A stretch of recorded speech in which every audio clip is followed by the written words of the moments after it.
None dared resist or speak a noble word.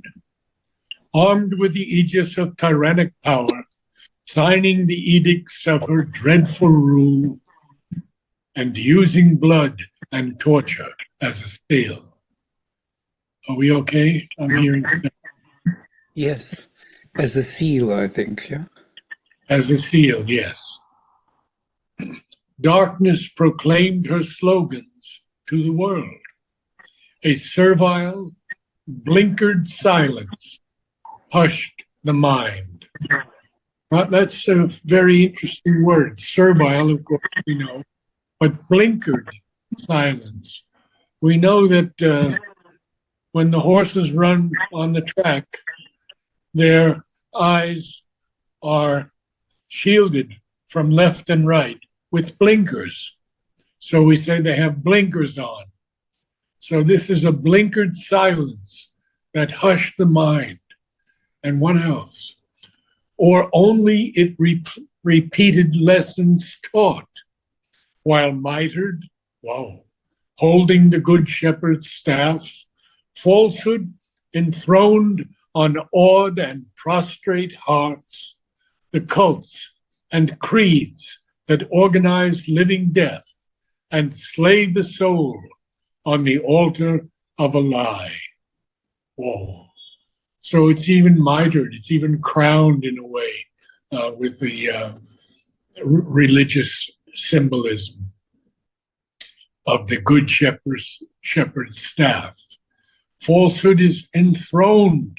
Wow, enthroned on what? On these prostrate and awed hearts, the cults and creeds that organize living death and slay the soul on the altar of a lie. All were deceived or served their own deceit. Truth in that stifling atmosphere could not live. There, wretchedness believed in its own joy, and fear and weakness hugged their abject depths.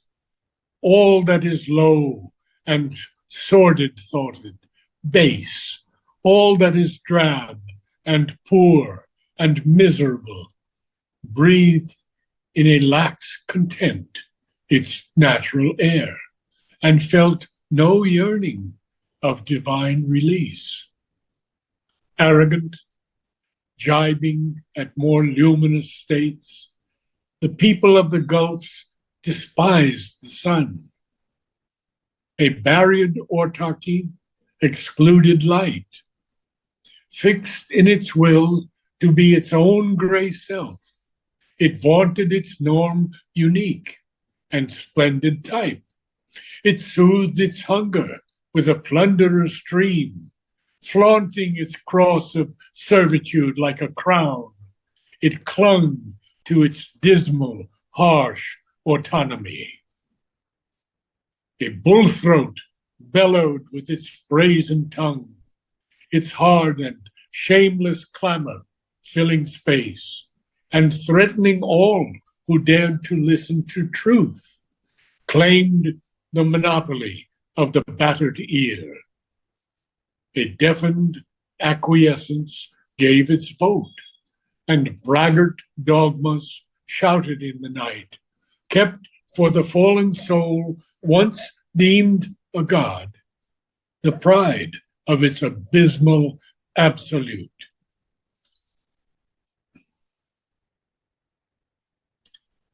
A lone discoverer in these menacing realms, guarded like termite cities from the sun, oppressed mid crowd and tramp and noise and flare, passing from dusk to deeper, dangerous dusk.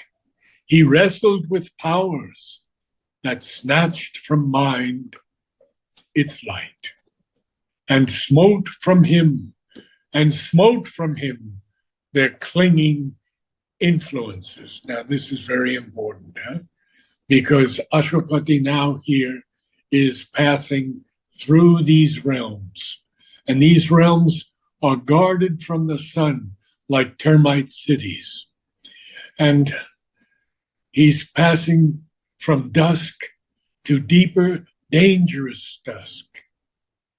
He's still oppressed mid crowd and tramp and noise and flare, and he's wrestling with powers that snatched from mind its light and smote. Smote is interesting here, this past tense of smite. Smote from him their clinging influences. Whack them away, I would say.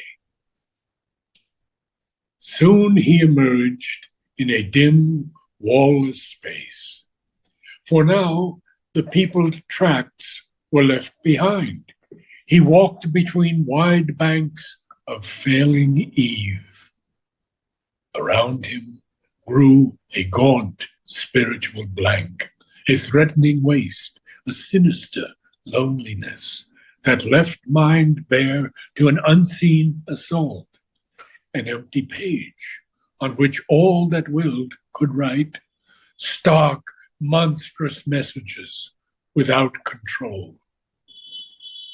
A traveling dot on downward roads of dusk, mid barren fields and barns and straggling huts, and a few crooked and phantasmal trees, he faced a sense of death and conscious void.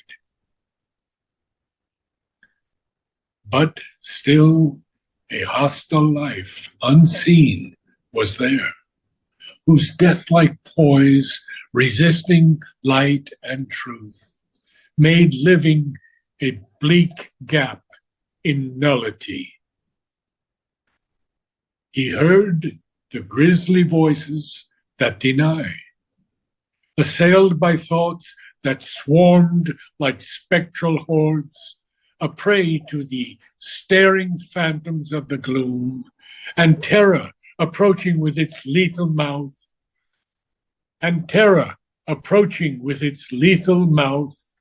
driven by a strange will, down, ever down, the sky above, a communique of doom. The sky above, a communique of doom. He strove to shield his spirit from despair, but felt the horror of the growing night and the abyss rising to claim his soul. Then ceased the abodes of creatures and their forms, and solitude wrapped him in his voiceless folds. All vanished suddenly, like a thought expunged. His spirit became an empty, listening gulf, void of the dead illusion of a world. Nothing was left, not even an evil face. He was alone with the gray python night, a dense and nameless nothing, conscious, mute, which seemed alive, but without body or mind, lusted all beings to annihilate, that it might be forever nude and sole. As in a shapeless beast's intangible jaws, gripped, strangled by that lusting, viscous blot, attracted to some black and giant mouth, and swallowing throat and a huge belly of doom, his being from its own vision disappeared, drawn towards depths that hungered for its fall. A formless void oppressed his struggling brain. A darkness grim and cold benumbed his flesh.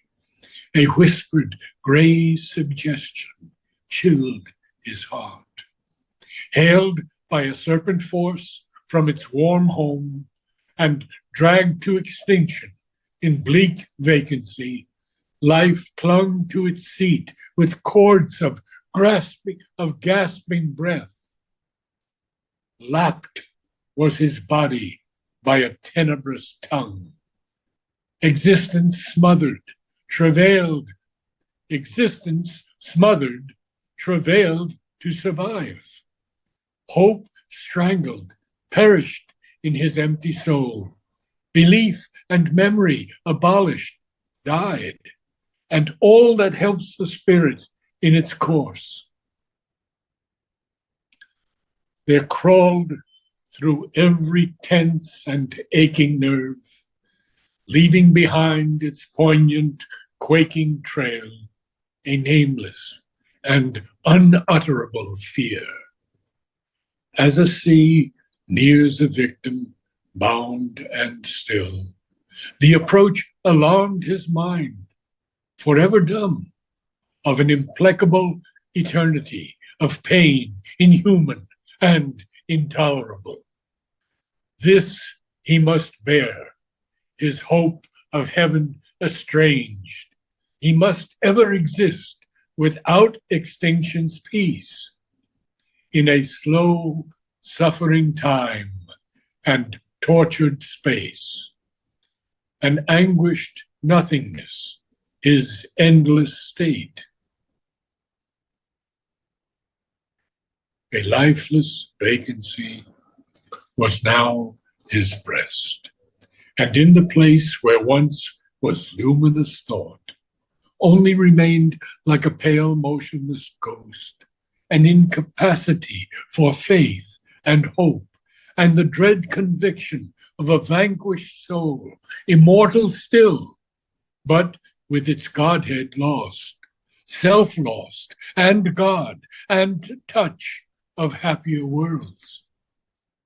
But he endured, stilled the vain terror, bore the smothering coils of agony and affright.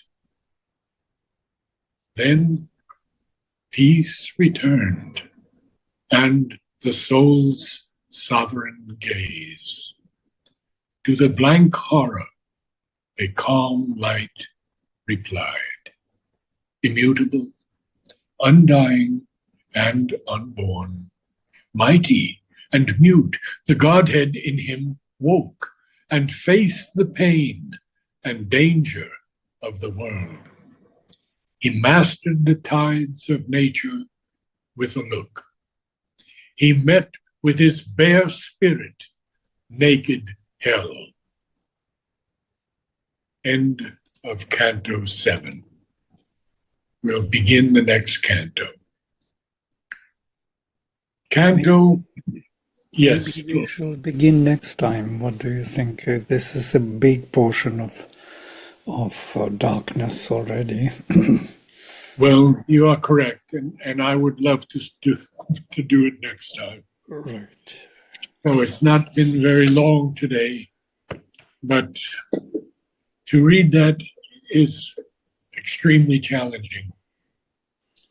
To have the attempt to have the feel that Sri Aurobindo had when he had to descend into this unbelievable darkness to bring their light. And there is no doubt that he suffered greatly. We know the story of his broken leg. He said he was at that moment looking after the mother because an Asura was after her. And in that moment, when he wasn't fully conscious of himself because he was protecting mother, the being came and broke his leg. Even the Lord's leg. And there was this carpet, which was the skin of the lion, of the tiger, which was he actually got stumbled on. That was how he fell. The skin of of the tiger. Right. Yes. Interesting. Skin of the tiger was used. I was thinking about this also, and he somewhere he says also that he has 1,001 not wound, Wounds. Yes, yeah, he speaks of his wounds. which he In one of received his from the poems, blows, of the Asurak blows, yes, which are difficult to heal or something. I think these are the wounds which we read here, that every nerve was getting the blow, every piece of himself he had to suffer through. These are the blows. very true. So we'll stop for tonight and begin Canto 8 next week, which is the world of falsehood, the mother of evil, and the sons of darkness. Quite a strong heading. Yeah. So It's thank you even all. deeper night than that. It's something. Yes. You must have some from the Vedas about this that you could share with us. Well, he speaks about this in The Secret of the Veda, about 2 nights. Yes, this is the second Yeah. night. Right, this is the second night, yes. The deeper night, which we would not want to at all ever to come to, but he went there to that deeper night. And there is something there which falsehood is. There is a formation of some kind which is making the mother, who is actually deity, as the mother of darkness, of dividing consciousness, but it makes her already something more than just, separative consciousness. There is a formation of intent which makes it evil, yes? Exactly. Good word, formation of intent. Mm-hmm. Yes. So because there is no other way to express that will in that darkness, so it will be formed in the form of evil, and as we know it, on the surface, upper, higher. But we there know it we know looks so little of that evil. We know so little of that evil. right. Right. We just struggle on the surface with small things, yes. Correct. So in the light of this evil, so to say, which Sri Aurobindo experienced, of course, all our struggles on the surface here look like a childish game or some kind of. Of course, he has. I am listening to your readings of the ideal of human unity, and always wonder about one thing: how impersonally he takes everything. All the struggles, wars, recapturing the whole nations disappear, empires are built, the whole, cultures disappear and wiped out, people mixing, everything he's looking at it with his impersonal look as it is. He's not afraid to go in any direction and give the account of what may happen. So I think in the light of this evil, deeper evil, I understand how he can do that, because it looks like very small evil.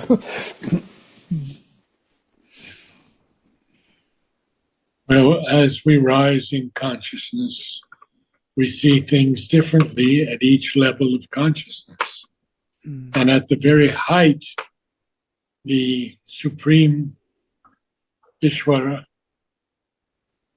sees the play, but also sees that there is a reality behind us, because it's his creation and it's him, and it's his own creation that we are. And we have to get back to him. Yes, and it is That's our work on earth. Even this darkness is him rising, looking for himself in the total absence of his awareness of himself. He is already there. What is striking me every time, that the soul is there still. It is the soul which is suffering, yes, and so. But also carrying him through. Right. And still it is there. It must be there. There is not just darkness by itself. This is what is interesting. It is somewhat the divine not yet manifested in the form of the fullness of its own awareness. So it is kind of totally restricted, narrowed down, like a python, gobbling it down. That throat he describes, which is gobbling and swallowing, yes? Darkness. It's this narrowing, pythoning, so to say, Vedic imagery of the ahi, of the snake, which is like a python ties you up. There is no space for you to move. You don't have space. So you forget yourself even. You don't see yourself anymore. There is no consciousness to see yourself, to know that you are. But it is you who is there still. It's an amazing thing that this darkness is not something totally away or separate from the divine. Right. It's somewhat part of that, the whole, process of manifestation. A mysteries process is the universe, he writes.